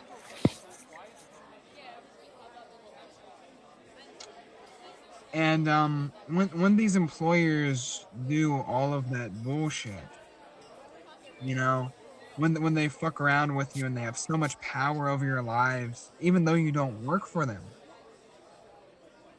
the need to change is like, we should have changed that yesterday. We shouldn't have. These previous generations shouldn't have created this system and then became very docile within it, because they were afforded a comfortable lifestyle by the regime. Yeah. That's a scandal. Absolutely scandalous. Can you still hear me, Matt? Yeah, you can still hear me clearly? Yeah, I can hear you. I had a spam call that came through, and of course I hung up on them, but it's very convenient when you're using your phone and then people like start trying to call you. Yeah, I got one of those scam calls earlier as well in the crypto space. I was like, oh my, here we go. So then describe the folks like who are trying to picture LaborDAO and how it works. Like, even at that stage, what was the method by which they were able to help you? What did that look like? Well, it looked like, Larry Williams Jr. and the team of people at LaborDAO, they started like getting in touch with a bunch of other orgs that help workers, like the co-worker fund that helps workers. They started helping me get something together where I could actually pitch the details of this project and what it seeks to accomplish, and then I could go and pitch that to other unions. They started going and pitching these ideals, and unfortunately, because people are rather close-minded to the view of magic internet money, they just sort of deny and refuse to work with them. Even the Amazon labor union has refused to officially work with the LaborDAO in any capacity. Why? And well, because like Chris Smalls and the others, they don't understand, Right. and they're not open minded to taking a risk. Okay. I mean, it's hard to think why getting support in Bitcoin or Ethereum, even at that's if that's what it is risky. Do you know what I mean? Like, I mean, these things are largely established at this stage. I mean, if you're getting funding and donations, I'm not sure where do they see the risk? To me, well, because they're inaugurated into the binary of the current financial system. Okay. And here's the thing. So I use the word risk, but I don't perceive it as risky either. And the reason I don't perceive it as risky is because I think it is quite a bit more risky to be reliant on the banks for to hold your union capital, like everything that you're able to raise as funding for a union. If you're reliant on the bank for that, or you're reliant on the state or an investment firm for your pension system, that is risky because these people, these powerful oligarchs, have demonstrated that they want workers to suffer, especially recently when Jerome Powell, the chairman of the Federal Reserve, was saying things like workers have too much power in this country, we need wages to go down. And then you Oh my had God. Bank of America and Chase saying the exact same thing, and then telling Bloomberg what they are going to do to get us to that stage where workers have less power in this country. I mean, can you be more clear? Can you be more clear with their intentions? My God.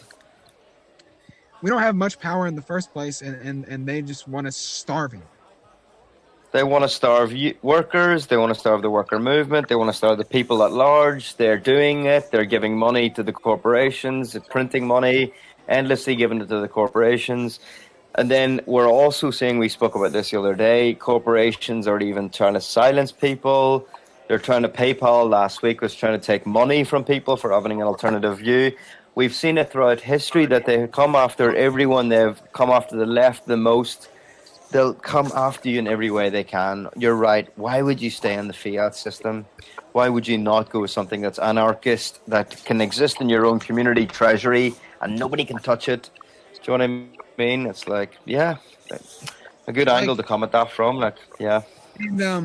And unions, to some extent, like some of them do have investments, like because nonprofits they can have investments, and imagine if unions, instead of like earning interest on whatever type of savings that they have through the current system, like the maximum interest rate that they might be able to get from a bank is 3%. And that is in 2022. Right. And that 3% would come from the fact that inflation is sky high. And so that 3% is actually worth less than the 1% that you could have got before inflation started going off. And but imagine they have something like Polkadot. Imagine they have Polkadot, and then they can go and they can stake Polkadot. Now they are not getting a percentage of a dollar, right? Because let's say you got a maximum interest rate of 1%. Well, that's 1 cent. That's 1 cent on every dollar, right? However, if you have Polkadot being worth, what is it, like 50 or 60 bucks right now? So now you are getting 6% or 12% of $60. That is a lot more. That is a lot more money earned through staking. Yeah. And these are many. I have an image of the LaborDAO sort of potential model here, and these kind of DeFi, refi protocols that might, to our listeners, some of our listeners might say, "What the heck is that?" but it's basically what Matt said: staking. You sort of like stake your crypto for a long period of time so that others, the protocol itself, can use that crypto, or you just stake it as a sort of security. But all these different ways that LaborDAO basically can think about that's outside of the current system that is going to raise a lot more funds for the workers' movement. Matt, what else would you say apart from this kind of what's clear to us? Get out of the fiat system because it's crumbling, it's disastrous, it's corrupt, all the rest of what we just described. But also because Bitcoin, or not Bitcoin, crypto is all good for the reasons that we mentioned. In terms of blockchain tech, what would you say to people who are listening who we've spent the first part of this podcast before we talked about this, talking about the problems of the union movement and decentralization. What do you see as the sort of opportunity that LaborDAO represents for decentralization of the workers' movement, of worker organizing, all that? How do you envisage that in your head? And that is interesting. I see that all of these different variables and all of these different methodologies, they have to work together. It's like, let's take an example from history. When you had the industrial workers of the world and all of these socialist movements behind the unions, like you had things like you had left unity for like the first time in the United States.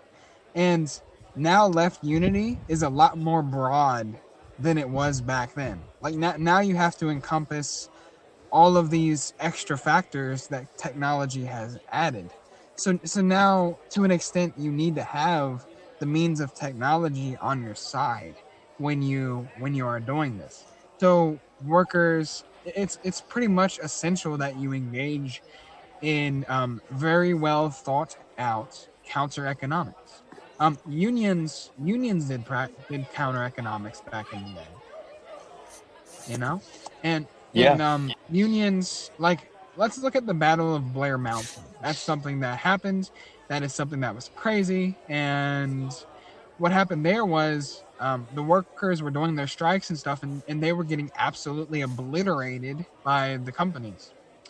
And then you had a bunch of socialists that saw these workers getting screwed and getting beat up and killed. And what they did was they armed the workers. They gave them weapons. They gave them unconditional support. And of course, the Battle of Blair Mountain lost. There was overwhelming state forces that were helping the companies.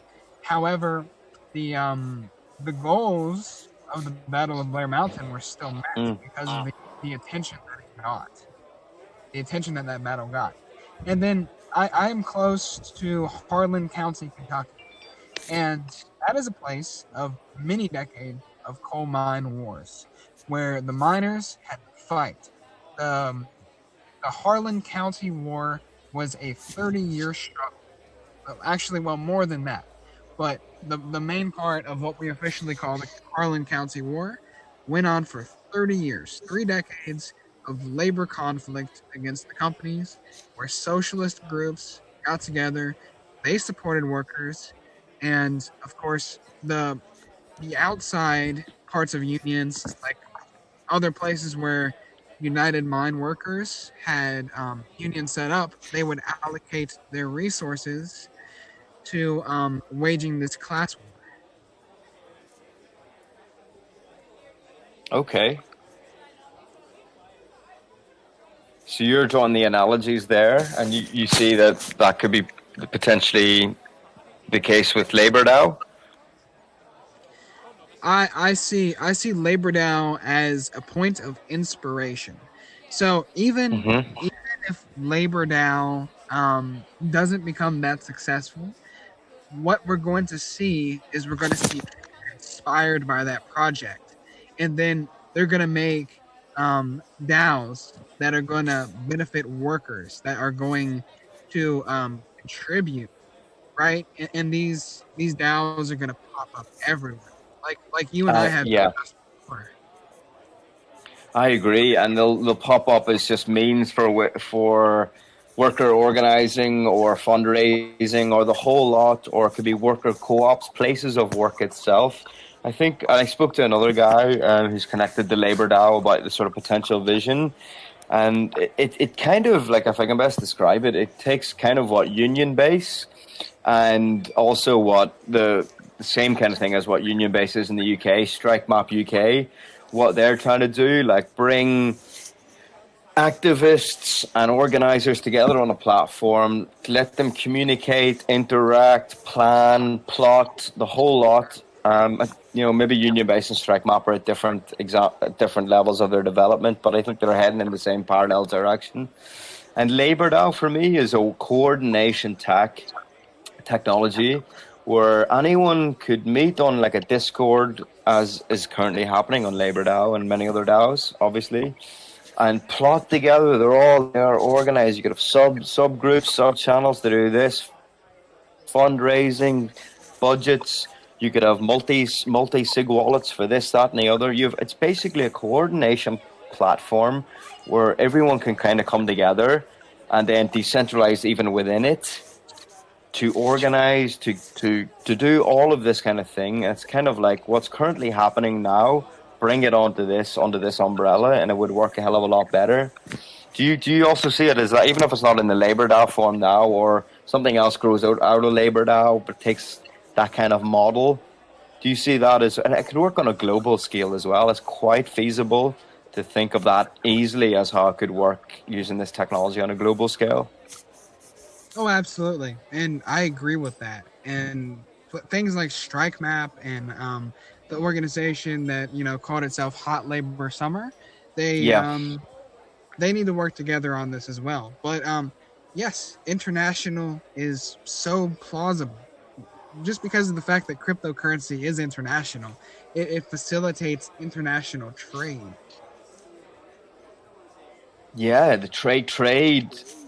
And without barriers, without like regulations necessarily to mess it up, but global trade and information and cooperation between, be it worker co-ops or worker unions or whatever it is. Like for me, the way I see it, like what form it will take, what banner it will be under, but this kind of technology now is like the obvious next step in my mind for workers, unions, and all the rest of it, because that's what we're focused on for this call. But just all sorts of solidarity, cooperation on a global scale in those basic things. If you can bring people together on the same platform where they can have an economy within themselves, share information, and coordinate better, for the labor movement, that is potentially really, really helpful, but also for other parts of society too. So, maybe, and that's where Larry was coming from when he has his background in Union Base,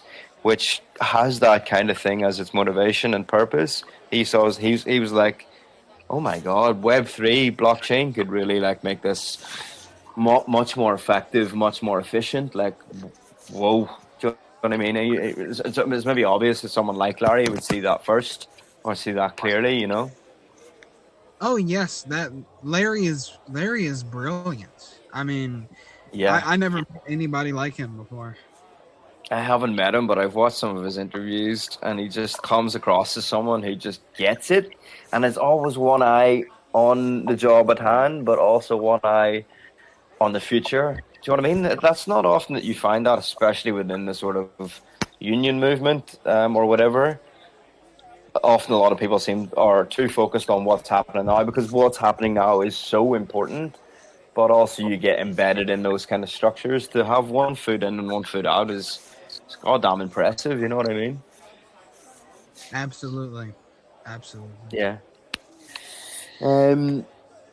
Yeah, so I think we're going to try and get Larry on the podcast in the next few weeks. We'll see how that goes, but I think having him on to talk about that, what he sees as the potential, and then hopefully we can cut this up and give this to the StrikeMap guys, because I think everyone in the union movement on both sides of the Atlantic and wherever else you are in the world, it's difficult to convince a lot of people of crypto, never mind the union movement, So there needs to just be a lot more work there on seeing where people are with their views on crypto blockchain and trying to, as you said earlier, slowly persuade them, and having yourself on, Matt, to talk about it. If everything that you've talked about was such authenticity and experience, and then your positivity and optimism towards crypto blockchain, and how it could be used for our ends, it will go a long way. And similar with Larry, if he was to come on, when he comes on, hopefully will be the same thing. So it's just fantastic. Let's end it here. Matt, where can people find you? Where can they support your efforts, everything that you're connected with? I am most active on Twitter, and my handle is at Amazon Union of KY. And you'll find me on there, Union Man Matt, and I have some Unicode. I have like a little hammer and sickle, and then an anarchist sign in there to signify that I'm an anarchist communist, and that I love the union movement. And then I also love connecting the parallels between the unions and the left movement. I see it as a united front that is completely necessary. And I do have an Instagram, I have a TikTok, I have all this stuff. You'll find it on my Twitter page, and sort of links to where you can help us fundraise. We have a general fund that is for worker organizing, and like for example, we spent this money by last week we went to Lexington and we helped workers out there with a little drive that they were having, and we spent a bunch of money on food. For example, we fed everybody because people don't give a fuck about your flyers. They don't give a fuck about your banners and all that stuff. They want something that helps them out. And when you make that good first impression, when you feed somebody and brighten up their day, that's when they give a damn about you. And when they open That's so true. And that's what we do. And we spent like $300 or $400 on food that day.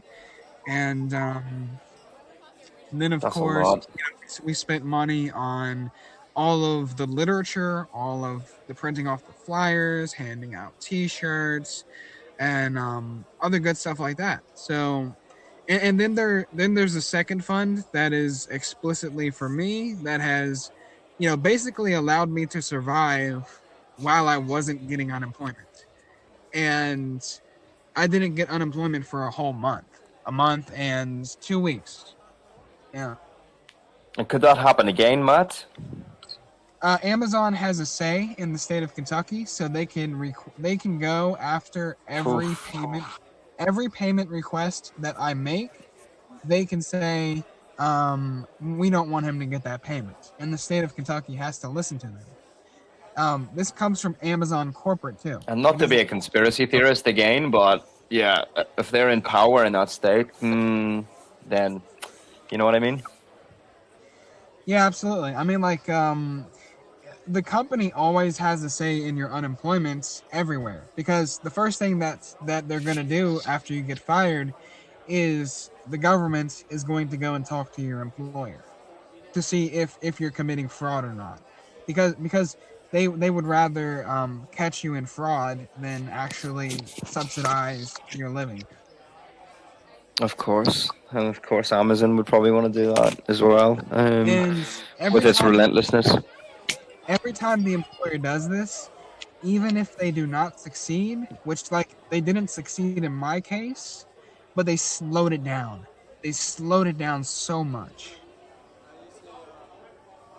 So if they've done this once, Matt, they could do this again. So for everyone listening, I think, Matt, you haven't mentioned it on this pod, but I did hear it in the other pod. You call this fund, your own personal fund, the survival fund, right? Yeah, because I need this to survive. I mean, I'm at the point in like my rent agreements where my landlord could raise my rent. Like, it could go from $600 a month to $1,000 a month to meet the market condition, the market rate that is in my area. A 40% increase in my rent, and then basically Kentucky unemployment will only give me $442 every 2 weeks, assuming that they do that. And they also have the conditions that you have to be looking for work. So if yeah, I've had to be applying for a ton of jobs, right? And I usually do that through Indeed because nothing's really hiring in my area, and then you have to go and like give the contact link to the unemployment office, and then they go and verify, like if they think you were looking for work hard enough, and shit like. Neoliberalism, eh? Oh my God. Are you looking for work hard enough? Oh my God. So there you go, folks. Like, we'll put Matt's links in the show notes. We'll put them wherever we can when we're promoting this app. Matt, you also accept, obviously, in crypto. You've got crypto addresses that you receive, Bitcoin, Ethereum, whatever else too, for the folks that are listening in the crypto space. And caps included. Oh yeah, absolutely. I mean, I do have like a shit ton of wallets and stuff like that. I don't really have any holdings or anything, but you know. Yeah. Well, anyone that wants to donate to Matt in crypto, then we'll leave his public key address in the show notes as well, and you can do it that way. But support him if you've heard everything so far. Support him. Survival fund, support his efforts outside of his survival fund. We'll leave all these links, and we've had a good discussion here about crypto. Look into LaborDAO. Give crypto a second chance if you're a skeptic, because as we've discussed, this is a new world we're trying to build, and we need good leftists. We need good people who are anti-establishment, who are anarchists, who are sick of the system, to get involved and build this together. And support unions, support new autonomous workers movements, workers co-ops. This is a fight, folks, against the establishment. Matt's fighting it from the front lines. I'm fighting it from behind this microphone a lot less effectively than Matt's doing out there. But support whoever you can. It's taking this fight to this darn shitty system that we have. Matt, thank you for joining. Thanks for your time. It was a great chat, and I'll look forward to talking to you again soon, buddy. Thank you very much. Absolutely, and thank you so much for giving me the chance to talk about this. Like, nobody wants to talk about cryptocurrency. They want to talk about how I am unionizing. They want to talk about all of that stuff, but they don't want to talk about counter economics. They don't want to talk about the methodology that we need to fundamentally change this system.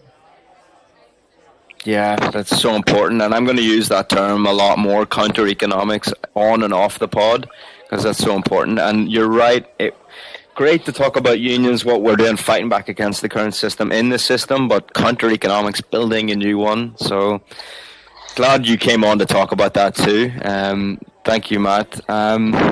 We'll leave it there. Thanks again, Matt, and thanks again for listening, folks. Join us on the next one, and have a great day. Thanks, Matt. Yeah, you have a great day as well, and I hope everybody here has a good day. Awesome. Cheers, folks.